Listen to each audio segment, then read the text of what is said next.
रहमत ड्रामे में आखिरकार रुमैसा ने अपनी सास के फौत होते ही अगले दिन अपना शौकन बनने का रवैया अख्तियार पूरा पूरा कर लिया। रुमैसा ने आलम से कहकर जुबैदा के घर में वो आ गई और जुबैदा से साफ कह दिया, ये आलम साहब का घर है। जब तक अम्मा जिंदा थी इसलिए आप लोगों को अख्तियार था कि आलम साहब की बेटियों के साथ यहाँ रहो। ना तो अब अम्मा है ना ही आपकी बेटी है, इसलिए बेहतर यही है कि वलीजे और प्रीशा का जो कमरा था मैं अपने बेटे काशिफ और समीर को दे दूंगी, और जो अम्मा के पास कमरा था उसमें मैं और आलम साहब रह जाएंगे।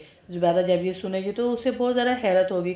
खामोश बैठकर वो ये सारी बातें सुनेगी। जुबैदा एक लम्हे के लिए भी नहीं सोचेगी कि उसका और उसकी बेटी जोबिया का क्या बनेगा। जोबिया जो सारी रात डॉक्टर बनने के लिए पढ़ती रहती है, आखिर अब वो कहाँ पढ़ेगी। वहीं पर जब प्रीशा को इस बात का पता चलेगा तो प्रीशा अपनी माँ जुबैदा से साफ कह देगी, अगर तो अब्बा ने आपको रुमैसा आंटी के साथ यहाँ रखना है तो मैं आपको और जोबिया को इधर बिल्कुल नहीं रहने दूंगी। मैं आप लोगों को अलहदा से एक रेंट का मकान लेकर दूंगी जिसमें आप सुकून से रहें। इस तरह से मैं आप लोगों की और जोबिया की ज़िंदगी ख़राब नहीं कर सकती।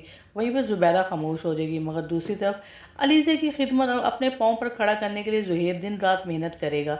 जुहेब उसके पाँव की वो मालिश करेगा, उसकी केयर करेगा। रिमशा जब ये सब कुछ देखेगी तो रिमशा से बर्दाश्त नहीं होगा और अपनी मम्मा को जाके कहेगी कि देखो अपनी बीवी एलीज़ा को किस तरह से वो कोशिश कर रहा है, उसके पाँव पे तेल लगा रहा है, उसे अपने पाँव पर खड़ा करने की कोशिश कर रहा है।